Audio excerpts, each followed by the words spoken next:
حضرت عیسیٰ علیہ السلام کے زمانے میں حضرت عیسیٰ علیہ السلام چلے جا رہے ہیں، ایک شخص ملا کہ حضرت اگر اجازت ہو میں بھی آپ کے ساتھ سفر میں چلوں؟ کہا کہ نہیں بھائی، تمہیں میری صحبت برداشت کرنے کی تاب اور تحمل نہیں ہوگا۔ کہا کہ نہیں جی نہیں حضرت، آپ اللہ کے پیغمبر ہیں، میں آپ کے ساتھ چلتا ہوں۔ کبھی چلو، اس لیے کہ ہر ایک کی صحبت کا کوئی برداشت اور صبر بھی ہر ایک میں ہوتا نہیں ہے۔ اب وہ چل دیا، چلے جا رہے ہیں، ایک جگہ گزرے ہیں تو ایک بہت بڑا ٹیلا مٹی کا نظر آیا۔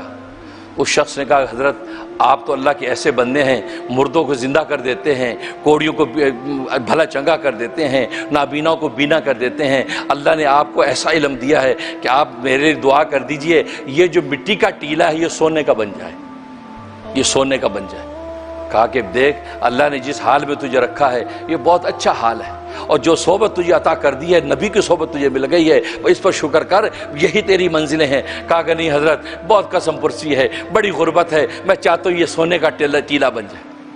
حضرت نے کہا ٹھیک ہے۔ حضرت نے دعا کر دی، دیکھتے دیکھتے اللہ تبارک و تعالیٰ اس سونے کا ٹیلا بنا دیا، سونے کا ٹیلا بنا دیا۔ حضرت فرمایا کہ میاں اب تم تو اپنے کام میں لگو، ہم آگے چلے۔ اسے سونے کا ٹیلا دیکھا، حضرت کی صحبت چھوڑ دی، رفاقت چھوڑ دی، اور سونے کا ٹیلا سنبھالنے میں لگ گیا۔ اب حضرت عیسیٰ علیہ السلام چلے گئے، ابھی یہ بیٹھا ہی تھا تو دو اور شخص آئے، انہوں نے کہا ہے سونے کا ٹیلا، بھائی یہ کیا ہے؟ کہا کہ پیغمبر نے دعا کی تھی کہ یہ سونے کا ٹیلا اللہ تبارک و تعالیٰ نے بنا دیا۔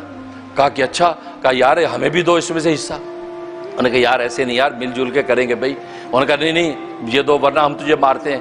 اب لڑائی جھگڑا ہوا، آخر طے ہوا کہ یار اس کے 3 حصے کر لیتے ہیں تاکہ تینوں کو مل جائے۔ چلو صحیح ہے۔ اب اس کے بیٹھ گئے، ایک کو کہا کہ یار بھوک لگی ہے، کھانا لے کے آؤ یار، کھانا وانا کھاتے ہیں پھر تقسیم کرتے ہیں۔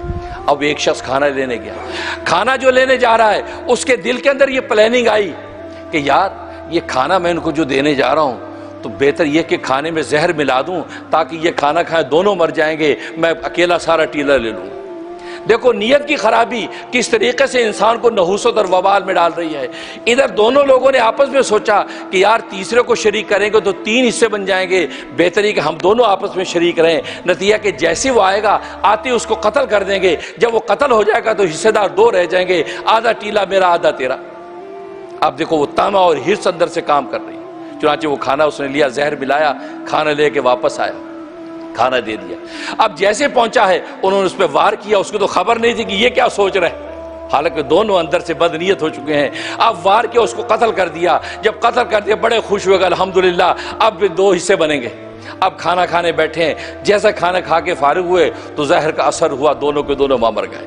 تینوں کی تینوں لاشیں اس سونے کے ٹیلے پہ پڑی ہیں۔ کچھ وقت کے بعد حضرت عیسیٰ علیہ السلام جب واپس لوٹے ہیں اور سونے کے ٹیلے پر تینوں لاشیں دیکھی ہیں تو آپ نے اپنے حواریوں کو پکارا، اے لوگو دیکھو اس کو دنیا کہتے ہیں، یہ دنیا کی حقیقت ہے۔ یہ دنیا جب طمع کے ساتھ ہوتی ہے، لالچ کے ساتھ ہوتی ہے تو کسی کے ہاتھ میں کچھ نہیں آتا، دنیا انسانوں کو ہلاک کر دیتی ہے۔ دیکھو یہ 3 حصے دار اگر قناعت کے ساتھ 3 حصے بناتے تینوں کو کچھ مل جاتا، لیکن تینوں نے بدنیتی کی اور طمع کی، اس طمع نے ان تینوں کو ہلاک کر دیا اور دنیا ان کے ہاتھ میں آئی نہیں۔ پھر دوست بزرگوں آج ہماری حالت یہی ہے، آج ہماری حالت یہی ہے۔